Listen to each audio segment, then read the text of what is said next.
டொமேட்டோன்றது பார்த்தீங்கன்னா டொமேட்டோவே கிடையாதாங்க. அது வந்து டொமேட்டியா. ஃபர்ஸ்ட்லாம் வந்து இந்த டொமேட்டோவை சாப்பிடவே மாட்டாங்களாம்.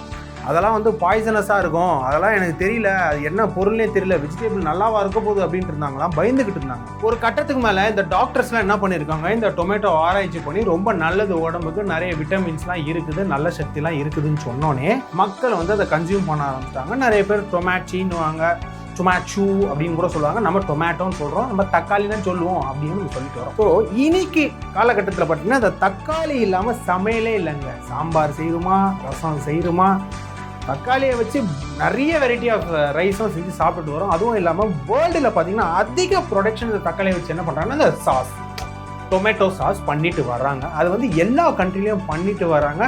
அந்த சாஸ் வந்து பார்த்தீங்கன்னா நம்ம ஈவினிங் ஸ்நாக்ஸ் சாப்பிடும் போது இப்போ பப்ஸு, சமோசா, இல்லைனா வந்து எதனா சாண்ட்விச் சாப்பிட்றோம், இல்லைனா நைட் வந்து ஸ்பெகட்டி, ஃப்ரைட் ரைஸு, நூடுல்ஸு என்ன சாப்பிட்டாலும் டொமேட்டோ கெச்சப் இருக்கா கொஞ்சம் கொடுங்க அப்படின்றோம். அதே நம்ம வந்து வெளியில் சாப்பிட்றோம், ஃப்ரைட் ரைஸ் கடையில் சாப்பிட்றோம்னா ஒரு டொமேட்டோ கெச்சப் இருக்கா, நல்லா குவாலிட்டியாக இருக்கா அப்படின்லாம் செக் பண்ணுறோம். ஏன்னா அந்த டொமேட்டோ கெச்சப்ன்றது ஒரு டேஸ்ட், அது நம்மளுக்கு ஒரு அடிஷ்னல் ருசி தருது நம்ம சாப்பிட்ற சாப்பாட்டுக்கு. ஸோ இன்னைக்கு நம்ம இந்த வீடியோவில் என்ன பார்க்க போகிறோம்னா, இந்த தக்காளி விதைச்சிலிருந்து அதை வந்து ஹார்வெஸ்ட் பண்ணுறது எப்படி பண்ணுறாங்க, அதுக்கப்புறம் கம்பெனிக்கு போன பேர் என்ன முறையெல்லாம் பண்ணி இந்த சாஸை ரெடி பண்ணிட்டு வராங்கன்னா பார்க்க போகிறோம். So welcome back to freedom farming Tamil. நான் தான் உங்கள் ஃபேபி.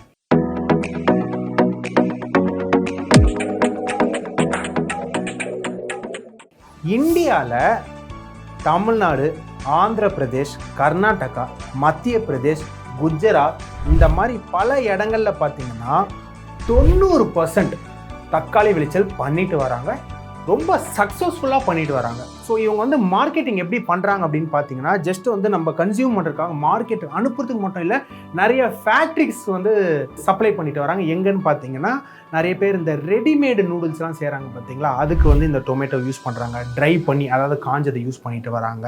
ஸோ அதுவும் இல்லாமல் இந்த ரைஸு, ரெடிமேட் மிக்சர் ரைஸ், இந்த பவுடர்லாம் வருது பார்த்தீங்களா, இப்போ டொமேட்டோ ரைஸ்னு வருமோ அதுக்கு அமுச்சிட்டு வராங்க.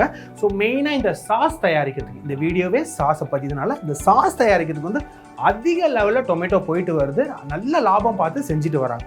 ஸோ பேசிக்காக வந்து இப்போ தக்காளியை பார்த்தோன்னா நம்ம பெரிய லெவல்லையும் பண்ணுறோம், சின்ன ஸ்கேல் அதாவது மாடி தோட்டத்தில் கூட விளைச்சல் பண்ணுறாங்க. ஒரு 4 தக்காளி நம்ம செடியில் காய்ச்சா கூட அதை எடுத்துகிட்டு போய் நம்ம கழுவி நல்லா சமைச்சு சாப்பிட்டா ஒரு டேஸ்ட் நம்மளுக்கு பிடிச்ச மாதிரி இருக்கும். பெரிய லெவலில் ஏக்கர் கணக்கில் பண்ணும்போது மார்க்கெட்டுக்கு வருது, சம்டைம்ஸ் வந்து ப்ரைஸ் ஹையாக இருக்கும், லோவாக இருக்கும்.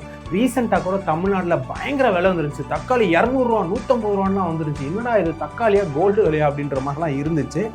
அது வந்து நம்ம இன்ஃப்ளேஷன் அதிகரிப்பு தேவைப்படும் போது வந்து உங்களுக்கு ப்ரொடக்ஷன் கம்மியாக இருக்கும்போது நம்மளுக்கு ப்ரைஸ் அந்த மாதிரி போகுது. ஸோ அந்த டைமில் பார்த்தீங்கன்னா காம்படிஷன் கிரியேட் ஆகுது, மார்க்கெட்டுக்குள்ளே யார் கம்மியாக கொடுக்குறாங்களா, இந்த மாதிரிலாம் தாண்டி தான் தக்காளி வியாபாரம் பண்ணி பெரிய லெவலில் சம்பாரிச்சிட்டும் வராங்க, சர்வை பண்ணிட்டு வராங்கன்னு சொல்லலாம். ஸோ தக்காளி பண்ணுறதுக்கு வந்து நிறைய பேர் இந்த விதைன்றது வந்து கெமிக்கல் விதைன்றாங்க, ஆர்கானிக் விதைன்றாங்க, அதுவும் இல்லாமல் மிக்சட் விதைன்றாங்க, ஹைப்ரிட் விதைன்றாங்க.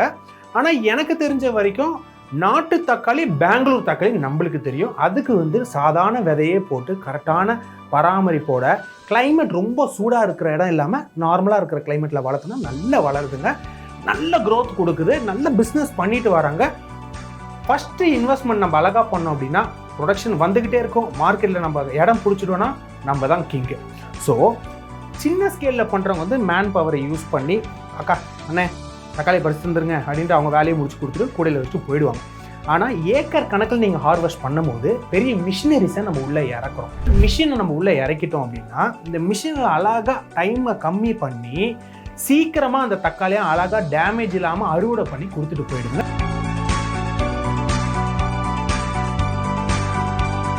நிறைய தக்காளி வந்து கண்டிப்பாக டிமாண்ட் இருக்கும் உங்களுக்கு, கம்பெனிலேருந்து எங்களுக்கு இத்தனை டன்னு வேணும், அத்தனை டன்னு எங்களுக்கு நீங்கள் அனுப்ப முடியுமா அப்படின்னு வந்து ஆல்ரெடி ரிசர்வ் பண்ணி வச்சுருப்பாங்க. ஸோ அதனால் இந்த மாதிரி யூஸ் பண்ணுறதுனால ரொம்ப டைம் சேவ் ஆகுது, அதுவும் இல்லாமல் வேலையும் சீக்கிரம் முடிஞ்சிடுது. இப்போது கம்பெனியில் பார்த்துக்கிட்டிங்கன்னா ஒரு நாளைக்கு மட்டும் 2 மில்லியன் பாட்டில் செய்கிறாங்களாங்க, கெச்சப் பாட்டில் செஞ்சு இவங்க மார்க்கெட்டிங் பண்ணிட்டு வராங்க. அதுவும் இல்லாமல் 200,000. ஸோ இந்த தக்காளியை பார்த்தீங்கன்னா கண்டெய்னராக வந்து ஃபேக்ட்ரிக்கு வருதுங்க. வந்த பிறகு ஃபஸ்ட்டு எடுத்த உடனே வந்து வாஷிங் ப்ராசஸ், நல்லா மேலே பைப்பை வச்சு ஃபிக்ஸ் பண்ணி வச்சுக்கிறாங்க. கம்பெனியை பெரிய லெவலில் செட் பண்ணி வச்சுருக்காங்க. ஸோ அதுலேருந்து தண்ணி அடிக்குது, அந்த ஃபோர்ஸையும் வந்து மேனேஜ் பண்ணியிருக்காங்க, தக்காளி வந்து டேமேஜ் ஆகிடக்கூடாதுன்ட்டு.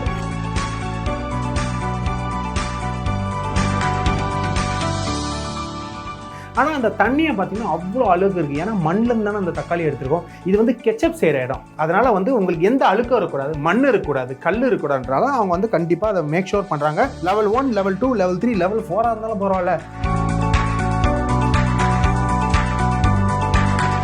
அடுத்த ப்ராசஸில் பார்த்தீங்கன்னா வந்து இந்த புரோக்கன் டொமேட்டோ, அதாவது வந்து சில டொமேட்டோ வந்து டேமேஜ் ஆகிருக்கும், இல்லைனா கொஞ்சம் அழுகி போயிருக்கும், அதெல்லாம் வந்து ஆட்டோமேட்டிக்காக ரிமூவ் ஆகிடுது.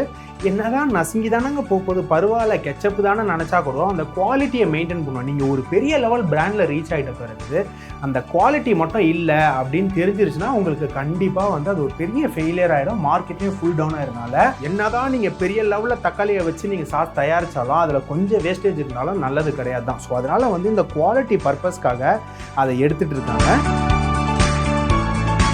எனக்கு இப்போ என்ன தோணுதுன்னா, எந்த அளவுக்கு தண்ணி கன்சம்ஷன் வந்து இவங்க யூஸ் பண்ணிட்டு வராங்க. ஏன்னா வந்து ஆல்ரெடி தண்ணி வந்து ரொம்ப கம்மியாக தான் இருக்குன்னு சொல்லிட்டு வராங்க, ரிசோர்ஸாக நம்ம சேவ் பண்ணிட்டு வரணும்னு. ஆனால் இந்த கம்பெனிகள்ஸ்லாம் வந்து நிறைய குற்றச்சாட்டுகள்லாம் எழுப்பியிருக்காங்க, நிறைய கோர்ட் கேஸ் கூட இருக்குது இதை குறிச்சுலாம். அதாவது நிறைய தண்ணி கன்சம்ஷன் எடுத்துடுறாங்க, பக்கத்தில் இருக்கிற கிராமத்துக்கோ இல்லைனா பக்கத்தில் வாழ்கிற யாருக்குமே கிடைக்க மாட்டேங்குதுன்னு சொல்லிட்டு இருக்காங்க. பட் எனிவே இந்த மாதிரி ஃபேக்ட்ரி பண்ணும்போது வந்து நல்ல தண்ணி உள்ள இடமா பார்த்து தான் சூஸ் பண்ணிட்டு வராங்க. அதனால எந்த பாதிப்பும் இருக்கக்கூடாதுன்றதுக்காக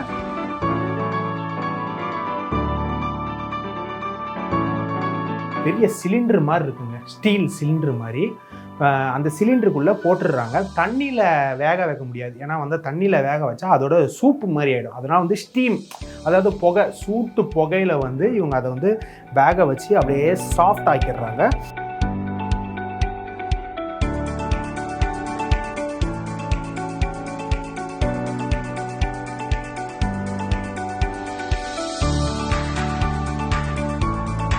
ஸோ அடுத்த லெவலில் பார்த்தீங்கன்னா இவங்க அந்த டொமேட்டோஸ் எல்லாம் வந்து ஃபுல்லாக சாப் பண்ணுது.